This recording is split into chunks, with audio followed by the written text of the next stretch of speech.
नमस्ते, मैं डॉक्टर यश वेलनकर और आप देख रहे हैं माइंडफुलनेस फॉर हेल्थ, ये यूट्यूब चैनल। मेरे पास डिफरेंट समस्या के लिए क्लाइंट आते हैं, लेकिन जो समस्या मैं शेयर करने वाला हूँ उसकी आपने कल्पना भी नहीं की होगी। वो समस्या असल में एक लड़की की है, लेकिन प्रॉब्लम उसकी माँ को है।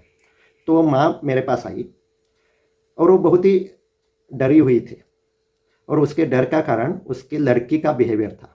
वो लड़की अपने बेडरूम में स्टडी कर रही थी। तो लॉकडाउन के कारण कॉलेज बंद थे और स्टडी होम से ही हो रही थी, और मेरे क्लाइंट, उसकी माँ, किचन में काम कर रही थी और उसे लड़की के रूम से कोई अजीब सी आवाज़ सुनाई दी। क्या है देखने के लिए उसने उसके रूम का डोर खोला, और जो कुछ देखा वो बता रही थी कि लड़की अपनी बेड पे नेकेड सोई हुई थी, बदन की हलचल कर रही थी और उसके ही मुंह से ऐसे ये चिल्लाती हुई आवाज आ रही थी। माँ को समझ ही नहीं आ गया क्या हो रहा है। उसने देखा तो लड़की के हाथ में मोबाइल था और वो मोबाइल में देखती थी। माँ ने जोर से पूछा, बेटा क्या हो रहा है? कहा। सुनकर वो जो बेटी अपने बेड पर सोई थी उसे होश आ गई। वो खड़ी हो गई और वो बहुत ही गुस्से में थी, और वो माँ से झगड़ा करने लगी। तू मेरे प्राइवेट लाइफ में क्यों इंटरफेयर कर रही है? मेरे रूम में क्यों आती है? तो माँ के समझ में ही नहीं आ रहा था ये क्या हो रहा है। तो लड़की ने बताया, मैं वर्चुअल सेक्स करती हूँ। और तब से वो माँ के साथ कोई बात ही नहीं करती थी।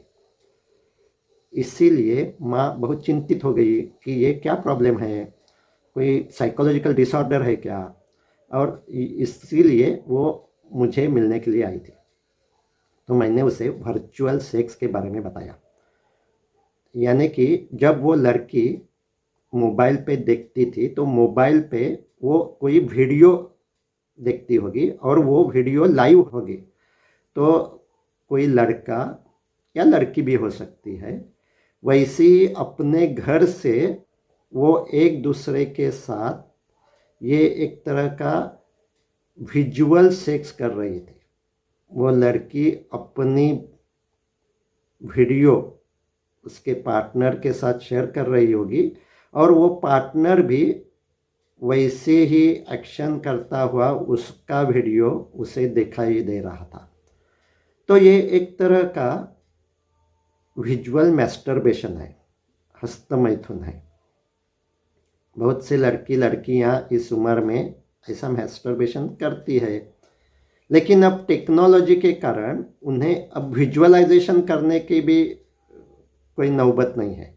वो साफ देखते हैं और जैसा सेक्सुअल रिलेशन में एक दूसरे के साथ बर्ताव होता है वैसे ही वो सिर्फ इमेजिन करते हैं, लेकिन उस इमेजिनेशन के कारण उनके शरीर में वैसी सेंसेशंस पैदा होती है और उन्हें ऑर्गेजम भी आ सकती है, और उस ऑर्गेजम के कारण ही वो लड़की चिल्लाती होगी।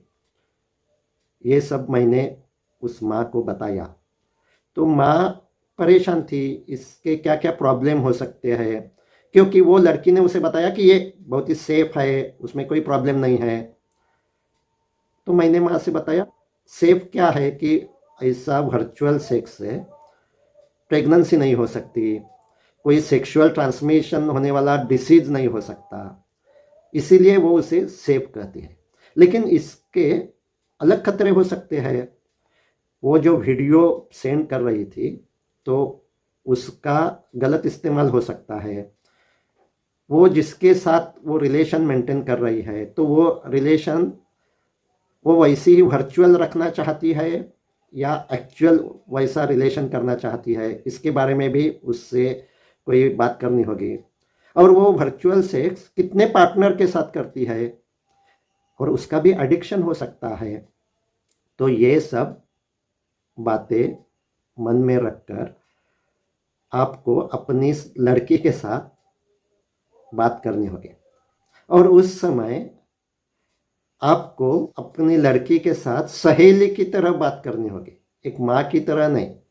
और आपको अपने गुस्से पे कंट्रोल करना होगा, और वो कंट्रोल के लिए माइंडफुलनेस आपको लाभदायी होगा।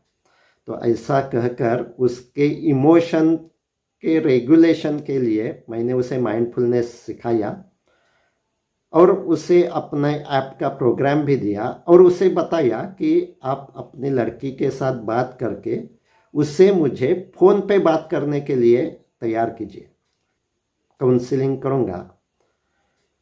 और आश्चर्य की बात है कि 8 दिन के बाद वो लड़की भी मेरे साथ फ़ोन पे बात करने के लिए तैयार हो गई, और हमने फ़ोन पे ही काउंसलिंग किया।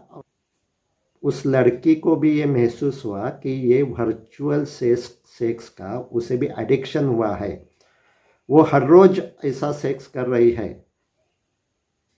रात को वह कर रही थी, इसीलिए माँ को मालूम नहीं हो रहा था। लेकिन उस दिन उसे बहुत ही बोर हो गया, तो उसने वो वर्चुअल सेक्स किया, इसीलिए वो माँ को मालूम हो गया।